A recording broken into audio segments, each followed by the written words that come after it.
ELB가 동작하는 부분은 여기 Z시트를 이렇게 해가지고 놓으면은 들어오고 나가는 전류 합이 같은 걸 가지고 하는데 이게 지금 10이 들어왔는데 얘가 9가 돌아간다. 그럼 1이 여기서 빠진 겁니다. 그때 감도가 좋게끔 해서 떨어지는 거죠. 이번에 뭐 열심히 해가지고 다 답변들을 주셨더라고요. 저기 현장에서 3상 4선식에서 이런 부분 문제가 생겼을 때 왜 문제가 생겼는지 카톡으로 설명 잘 해주셨던데 그 내용이 똑같은 내용입니다. 지금 들어오고 나간 부분이 같아야 되는데 3상 4선식인데 3상 4선식인데 요 세 가닥만 쓰고 요 중성선을 안 쓰면서 요것만 쓰니까 이쪽으로 나간 부분이 있는데 얘가 안 맞으니까 안 된다. 그 얘기에서 3상 4선식을 쓰거나 아니면 이렇게 해줘야 된다. 이 내용이었죠. 그래서 저압을 수전을 받거나 하는 경우는 3상 4선식의 브레이크를 쓰게끔 되어 있습니다. 근데 대부분 공장에서는 이 중성선 부분을 안 쓰고 3상만 씁니다. 중성선이 단선이 되면 문제가 되기 때문에 여기 집결을 해버리거든요. 근데 그러면서 이걸 유전차장기에 3P짜리를 달아버리니까 얘가 들어온 거하고 나간 거하고 합이 안 맞다 보니까 그런 부분이 문제가 생겨서 이거를 뭐 하나로 써라 뭐 이런 컨셉으로 이제 얘기를 하셨던 걸로 알고 있습니다. 이런 것들도 이제 공부를 하시면서 내용을 아니까 그런 부분으로 답변을 해주셨을 거라고 생각하고요. 충분히 뭐 응용들이 되는 것들입니다. 조금만 하시면은. 여기 같은 경우는 이 F가 이때 이것도 몇 번 나왔는데 이 F를 어떻게 했다는 증거가 없습니다. 지금 여기 F를 닫아놓고 오픈하고 틀려집니다. 근데 여기서는 F를 오픈해놓고 계산을 하는 식으로 그렇게 계산을 했을 겁니다. F가 들어가 있으면 더 복잡해지니까요. F를 빼고 하는 걸로 이제 계산을 하고 하시면 되는 거고요. 발전기 기본식, 불평형 고장시 계산시 적용 방법. 이제 고장 조건에 대한 방법이죠. 고장 조건을 하는데 고장 조건을 전류하고 전압하고 같이 보고 거기서 그 다음 대칭자표법을 이용하죠. 여기도 대칭자표법, 여기도 대칭자표법을 이용합니다. 그래서 보니까 뭔가 안 맞으니까 문제가. 발전기 기본식을 이용을 해가지고 여기다 집어넣어가지고 연립방 정식을 이용해서 여기 우리가 원하고자 하는 전압 전류 값을 계산한다. 오늘 오전에도 보셨죠? 이런 식의 그 책의 내용을 가지고 흐름을 써주시고 거기서 발전기 기본식을 설명하라고 했으니까 발전기 기본식을 설명하려면 어떻게 합니까? 그림이 있어야지만 된다. 여기에 어떻게 됐죠? 여기가 EA, 여기에 VA, 여기 VA 이런 식으로. 뭐 VA로 적는 사람도 있고 뭐 스몰 EA로 적으신 분들도 있고 근데 이 VA를 이제 스몰 VA로 이렇게 적는 거죠. 여기 라지고 여기도 라지고 예, 여기 전압 강화 부분을 스몰로 해가지고 중요한 거는 여기는 뭐 대칭해야지만 됩니다.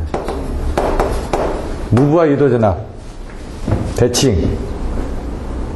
그래서 요거를 계산하면서 Z0 I0 플러스 뭐 Z1 I1 플러스 Z2 I2에 따라서 여기에 뭐 벡터 부분 뭐 더하고 해가지고 나중에 계산하면 나중에 4배의 뭐 Z0 I0 뭐 3배의 Z1 I1 또 3배의 Z2 I2 해가지고 전압 강화 부분이 이렇게 나오죠. 나중에 EA는 뭐 얼마고 EB는 얼마고 해가지고 계산하면은 그 부분을 이용해서 계산하니까 나중에 V0는 아까 마이너스 3배 3분의 1입니다. 이게 3분의 1에 여기 했는데 요게 들어가면서 여기에 3분의 2에서 여기 들어가면서 이게 3배의 Z0 I0가 되니까 이게 없어지면서 Z0 I0만 남는 거죠. 여기도 다 뒤에는 그런 흐름만 알고 계시면 된다는 얘기죠. 여기도 요것들도 하시면 어렵진 않은데 중간에 이제 헷갈린다고 하셔가지고 정의를 어떻게 잡을지 그런 것들을 한번 좀 보시면 됩니다. 동기발전기 구조. 발전기가 이제 발전기를 어떻게 하냐. 원래 직류 발전기부터 보셔야지만 됩니다. 발전기를.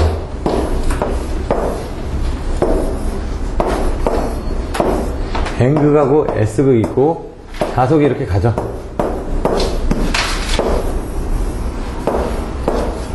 여기 슬림 링이 있고 여기 도체 전류가 흐르면서 이 발전기는 플레밍의 무슨 손법칙?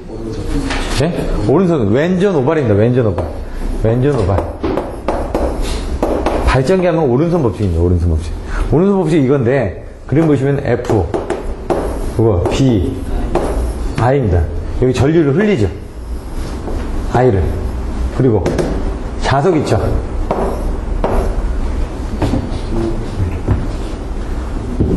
근데 여기 보시면 10이죠. 이 직류 발전기는 직류를 흘려가지고 10으로 이게 지금 이렇게 돼 있는데 이 자석 부분을 영구 자석으로 쓰는 겁니다, 지금. 이 자석 부분을. 근데 이 자석 부분을 어떻게 만들었느냐? 교류 발전기는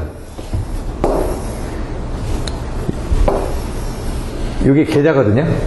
계자에서 자석을 만들어내는 거예요, 이쪽으로. 이런 식으로.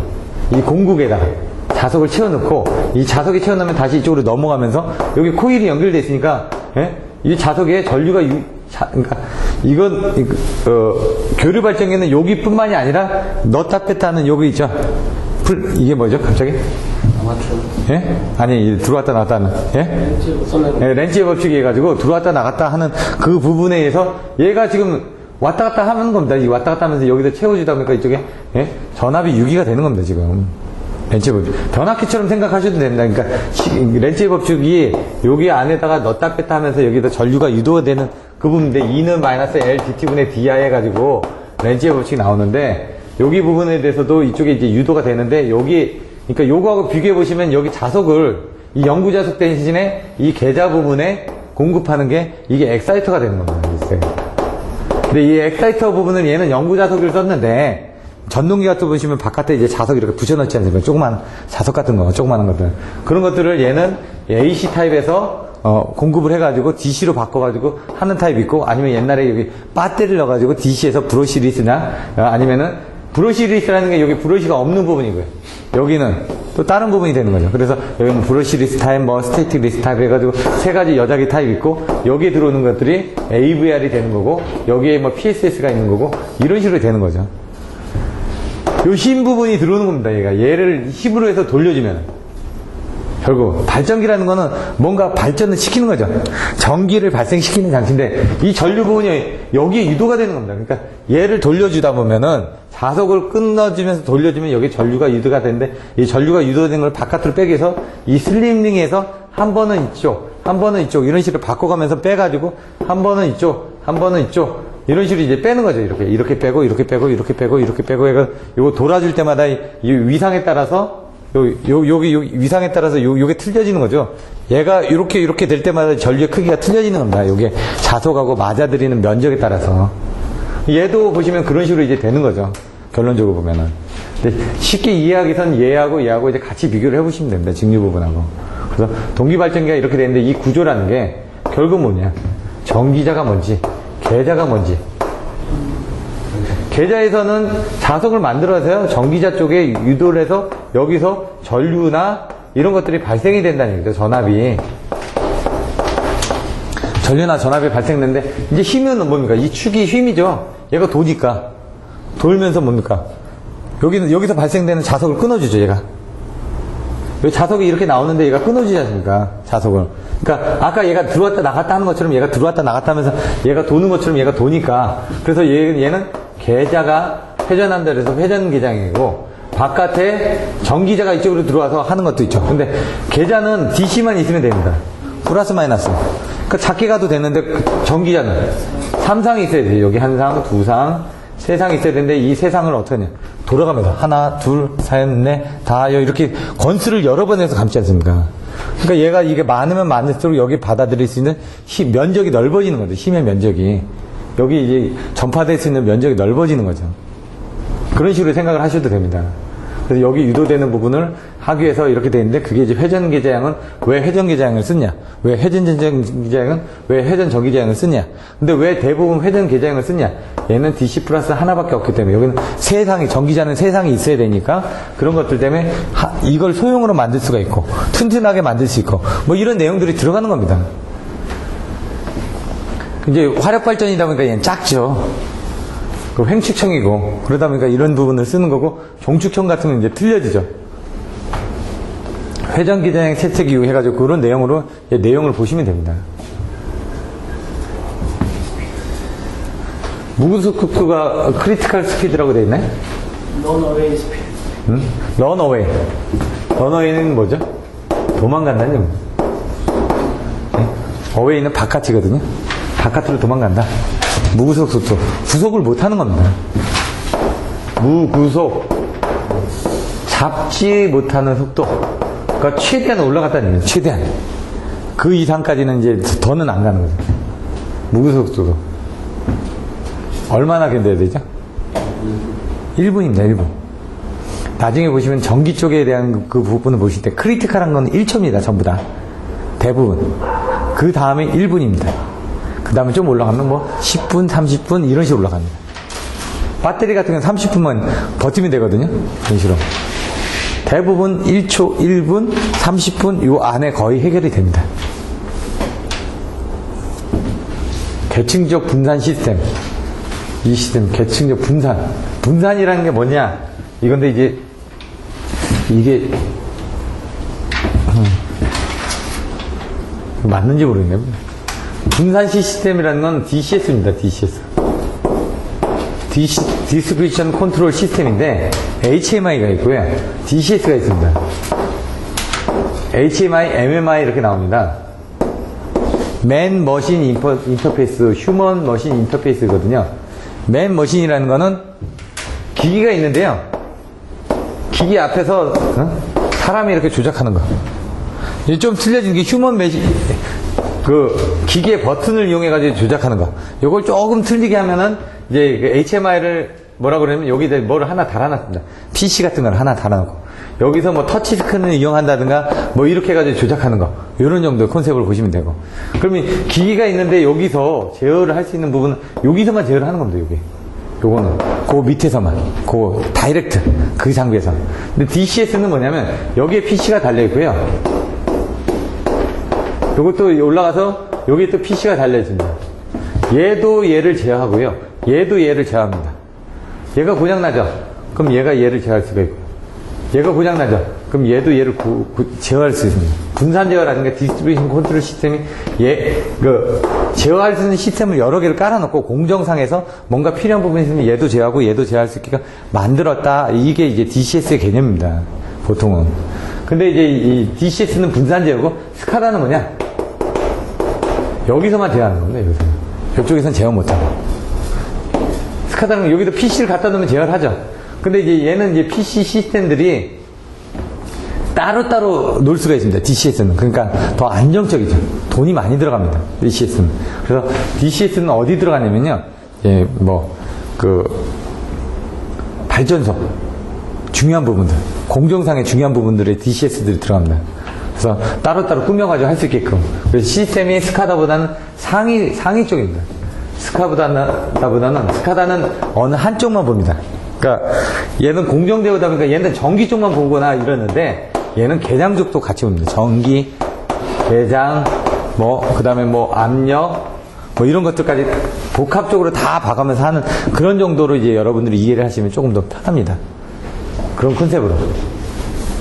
그거를 가지고 이 점들은 사고가 났을 때 문제되지 않게끔 하겠죠. 하지만 돈이 많이 들어가는 그런 부분이 생깁니다.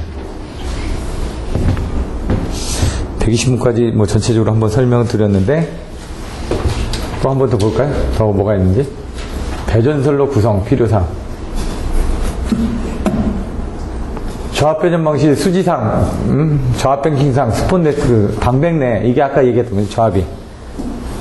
수압망, 유류방수, 방해한내, 방백내, 이렇게 얘기했던 게 방백내입니다. 여기서. 스폰 네트워크 방식에서 네트워크 프로텍트 주요 특성 3가지. 어떻게 외웠죠? 3가지.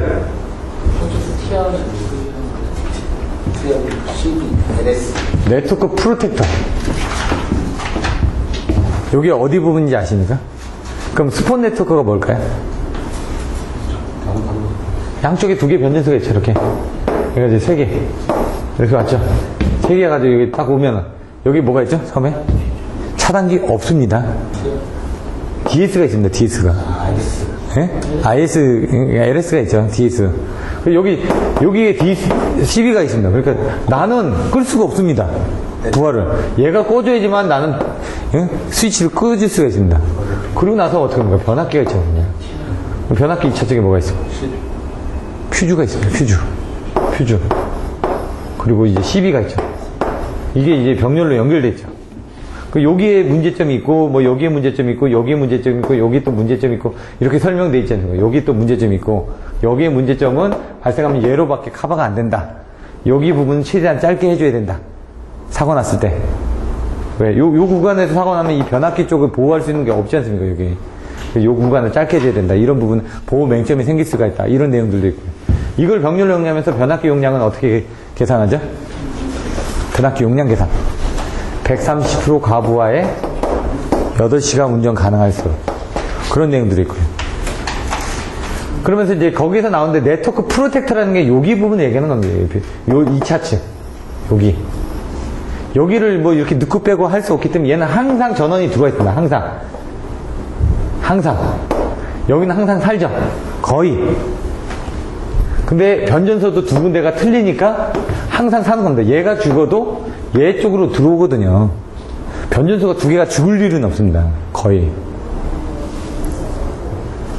그러면서 나오는 게 네트워크 프로텍터 3개다. 67이 뭐죠? 78이 뭐죠? 84가 뭐죠? 그러면 얘를 무.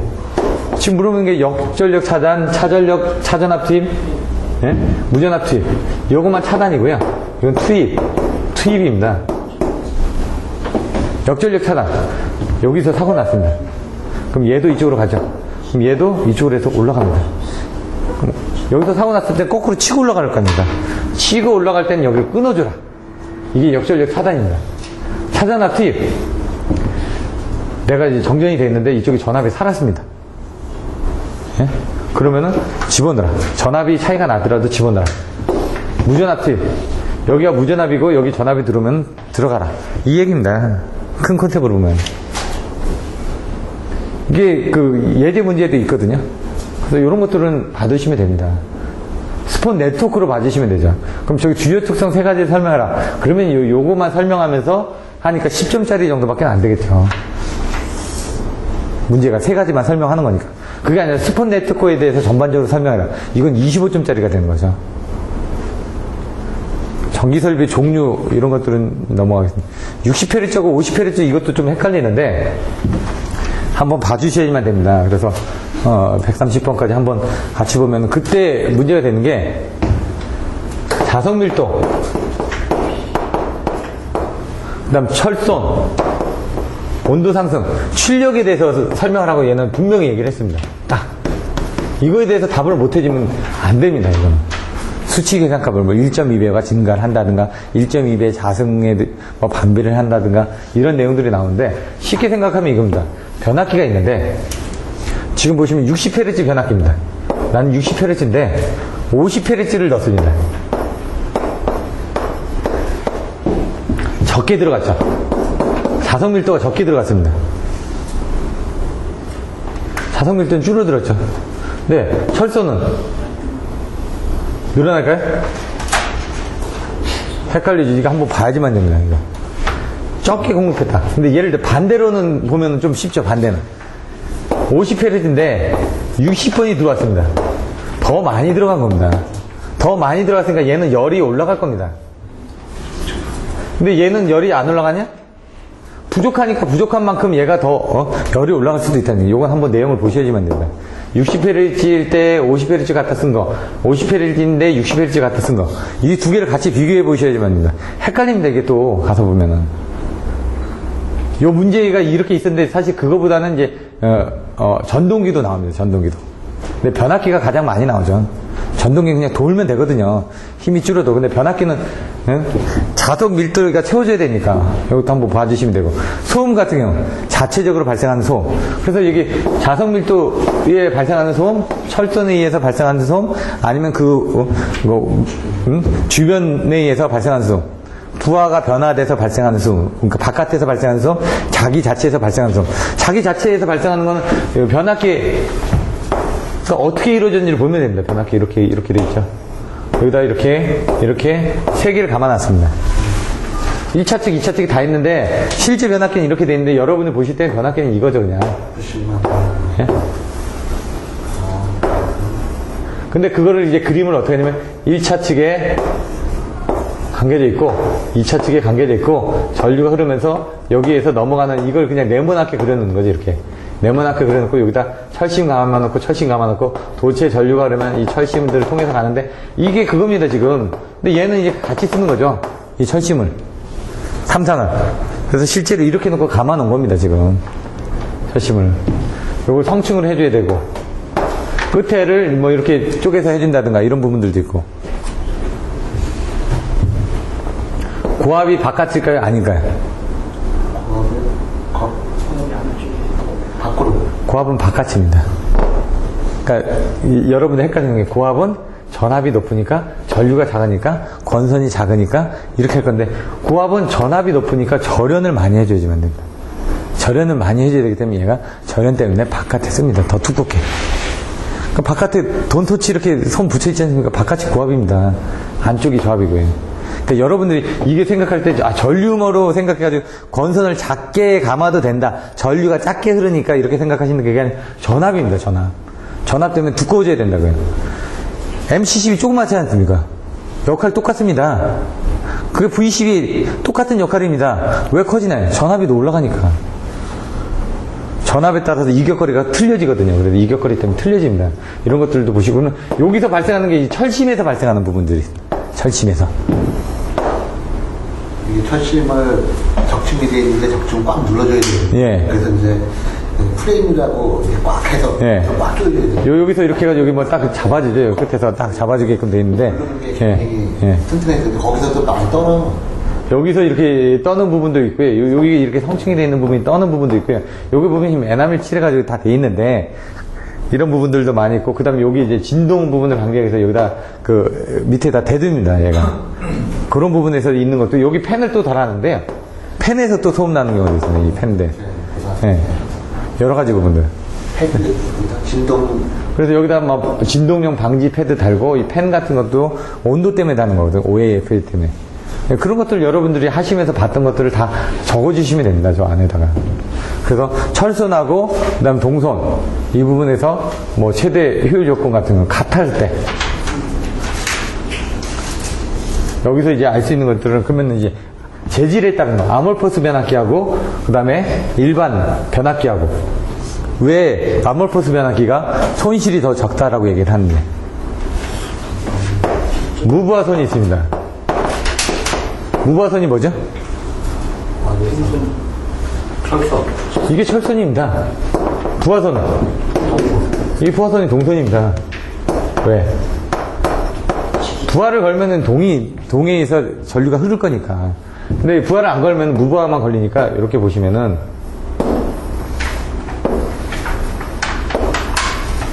전류가 걸리죠. 그럼 여기 철심만 이렇게 자화가 됐습니다. 이때 생기는 게 이제 무부하선입니다. 여기 2차를 연결을 딱 부하를 하는 순간 여기에 전류가 흐르면서 생기는 게 이게 동선입니다. 그러면 이제 이 재질이 따라서 이제 틀려진다는 얘기입니다. 이 철심의 재질에 따라서 요거를 이제 딱 자화를 시킬 때 자화 특성들이 틀려진다는 얘기입니다. 강자성체, 상자성체 뭐 그 부분도 하는데 얘가 열간을 할 수도 있고요. 냉간을 할 수도 있습니다. 어떤 게 더 좋을까요? 냉간이 더 좋습니다. 열을 가한 거는 균일하게 되어 있습니다. 균일하게. 그러니까 냉간을 가한 건 균일하지가 않습니다. 찢어지는 거예요. 이렇게. 이 냉간한 게 바로 아몰포스하고 비슷한 겁니다. 아몰포스 합금을 넣어가지고 얘가 이 냉간한 것 같이 이 조직을 이 안에를 보면은 이렇게 균일하게 안 돼 있고 이렇게 돼 있는데 이게 막 깨져 있는 겁니다. 면적이. 그러니까 얘가 딱 채워질 때 어떻게 됩니까? 다 틀리게 채워집니다. 다 틀리게. 균일하게 채워지는 것보다 저도 잘 이해가 안 되는데 이게 균일하게 안 됐다 보니까 채워지는 게 틀려지기 때문에 손실이 적다라고 얘기를 하더라고요. 그럼 이제 그림을 그리면은 요 앞에 문제에서 철선하고 동선이 같을 때 최대 효율이라고 그랬죠. 두 개를 그림을 그리겠습니다. 일반 변압기 그리고 여기는 아몰포스 변압기. 동선은 이렇게 증가합니다. 똑같이. 왜? 부하가 늘어날 때마다 이게 늘어나니까. 근데 여기 나와 있는 무부하선이 일반 변압기는 이렇게 나옵니다. 근데 아몰포스 같은 경우는 무부하 이렇게 나옵니다. 이게 작은 거죠. 이게 작으니까 평상시 때 이거밖에 안 흘리는 겁니다. 얘는 평상시 때 이만큼 나오고 이만큼이 얘는 이만큼 나오고 그러니까 그거를 1년 365일 곱하기 24시간 곱하기 뭐 해보십시오. 그게 이제 모이면 그 손실량이 크다는 얘기죠. 한전에 보시면 이제 그 농어촌 같은 데 보시면 변압기들 다 있지 않습니까? 우리도 이제 변압기들 보면 뭐 어떻게, 낮에 전기 많이 쓰나요? 안 쓰죠. 그 밤에만 이제 많이 쓰죠. 이런 식으로 해가지고 이런 부분이 커지다 보니까 요 지점에서 효율이 높은 겁니다. 그럼 여기로 이렇게 올라가죠.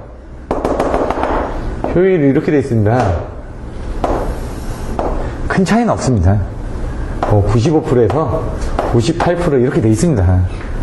한전에서도 일반 시선평가에는 일반 비서관파 쓰는데 그 패드 변압기라고 이렇게 뒷바닥에 네. 있어요. 그거는 아몰폴스를 써가지고 돈을 더 줘요. 비싸게 주고 구입하게 돼요. 여기가 95%다, 98%다 이런 거기 때문에 큰 차이는 없는데 문제 요겁니다. 요거 효율은 제가 보기엔 큰 부분은 없습니다. 효율은 여기에서 요 갭이 큰 차이가 없습니다. 부하의 뭐 변동에 따라서 옛날에 자료를 보니까 얘가 요때 저부하에도 부하가 작은 지역에서도 뭡니까 효율이 좋으니까 손실이 훨씬 더 줄어드는 건데 이 손실도 줄고 효율도 좋고 하니까 그래서 이 아몰포스 변압기 쓰는데 이 바깥에다 쓰는 것들은 일반 이런 아몰포스 자체가 재질 때문에 비싸니까 한 1.5배 정도 비싸거든요. 그러다 보니까 이제 농어촌이나 이런 쪽에 부하 적은 쪽에는 이런 것들 때문에 아몰포스를 쓰는데 이런 시내 같은 데는 어느 정도 부하율이 나오지 않습니까? 최소 30에서 40% 이상은 나오거든요, 다. 그런 부분을 넘어가기 때문에 요 영역대가 나온다는 얘기죠, 부하율이. 그렇기 때문에 효율이 좋기 때문에 그렇게 쓰는 거고, 지금 말씀하신 것처럼 패드TR은 이렇게 보시면은, 요즘엔 이 패드TR도 예쁘게 해가지고 뭐 여기다 풍력 그림 같은 거 막 스티커 붙여놓고 하지 않습니까? 제가 옛날에 요것도 한번 진단하러 다녔었는데, 이거 열면 그냥 몰드TR 이렇게 들어있습니다, 몰드TR 같이. 그리고 여기에 또, 보시면 지중도 이렇게 돼 있으면 여기 지중에 가스, T형 분기하는 것들, 이런 것들도 이 패드TR처럼 이렇게 문이 돼 있거든요. 그 패드TR은 이제 길가에 가다 보면은 그 버스 정류장 같은데 옆에 이렇게 한전 이렇게 마크 붙여있고 하는 것들이 이게 패드TR이고요. 일부는 건물 같은데 앞에 있는 것들은 패드TR은 아니고요. 거기는 지중 개폐기입니다. T형을 해서 이쪽으로 넘어왔다가 저쪽으로 넘어가는 그런 지중개폐들을 그 안에는 SP6 가스가 들어있습니다. 예. 그래서 다기능 개폐기 해가지고 보시면, 이게 들어와서 이게 뭐 2회로 내지 3회로가 이렇게 돼 있습니다. 선도에서 옛날에 만들어가지고 이렇게 돼 있는 것들, 예. 이렇게 돼 있는 거예요. 4회로짜리도 있는데 보통 뭐 2회로 아니면 3회로짜리 쓰시더라고요. 예.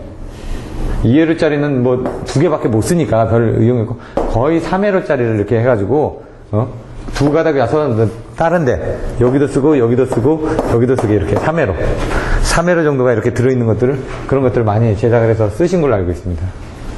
이게 이제 일반형이 그 자동이거든요. 네. 500만 원씩 하는데. 요 위에 이렇게 이제 제어 부분이 위에 달려 있는 게, 예. 요 위에 이제 제어 장치가 달려 있는 게 이제 자동용이고 그렇지 않은 것들은 그냥 요것만 달려 있는 거고요. 수동으로 해서 사람이 들어가서 하는 부분들이 있는 거고. 이런 식으로 큰 오버 부분을 보고 이제 여러분들이 또 이제 안에 내용을 보셔야 되는데 반환부합법, 등가부합법 이거 지금 또 나와 있습니다. 실부합법도 있습니다. 나중에 오실 때 온도 부분이 있다 그럼 반등실을 외웠습니다. 저는 반등실. 반환부합법, 등가부합법, 실부합법. 반환부합법은 이 실부합법은 직접 거는 거고요. 가장 확실한 부분이죠. 근데 등가부합법은 거기 옆에다 이게 그 등가부합처럼 이게 거려지는 거, 반환부합은 여기 그림을 보시면 이해가 되는데, 여기다 뭘 해가지고 가짜를 걸어서 얘 부하를 실질적으로 걸은 것처럼 이렇게 축약해서 거는 겁니다. 실제 큰 부하를 거는 게 아니라 작은 부하를 걸어가지고 그게 큰 부하처럼 느껴지게끔 하는 거고, 그렇게 되어 있습니다. 나중에 이건 그림을 좀 보셔야지만 됩니다.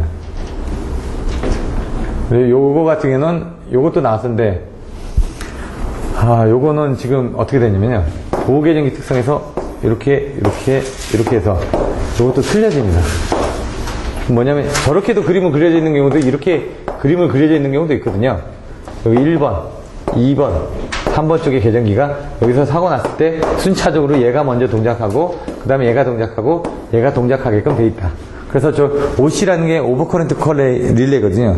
과전류 계정기 부분이 이렇게 해가지고 여기 F점에 사고 났을 때 이걸 옆으로 돌리면 됩니다. 이렇게 옆으로 돌리면 여기서 사고 났을 때 얘가 먼저 동작하고 얘가 나중에 동작하고 얘가 나중에 동작하는데 여기 간의 관계에 대해서는 몇 초 정도? 0.3에서 0.4초 정도의 아날로그 회전기 했을 때는 갭을 두고 동작하면 된다. 그 내용을 쓰는 겁니다, 지금. 동작 원리 부분에 대해서. 그래서 순차적으로 동작하게끔, 그리고 얘도 이제 전류가 틀려지게끔 돼 있고, 뭐 10A, 20A, 30A 이렇게 적어주면서 이런 그림들을 가지고 좀 더 실무적으로 설명을 해주시면 되고, T1, T2, T3라는 게 이게 T1, 이게 T2, 이게 T3 해가지고 각 갭은 그 정도가 된다라는 식으로 해서 내용들을 써주시면 됩니다. 이렇게 해서 간단하게 이제 130번까지 했는데 또 이제 다시 또 설명을 드릴 겁니다. 요 뒤에 것도 빨리 뭐 131번부터 해가지고 잠깐 그 다음엔 또 빨리 한번 넘어가고 그 다음 내용들 또 한번 시간이 되면 빨리 보는 식으로 그렇게 하겠습니다. 잠깐 쉬도록 하겠습니다.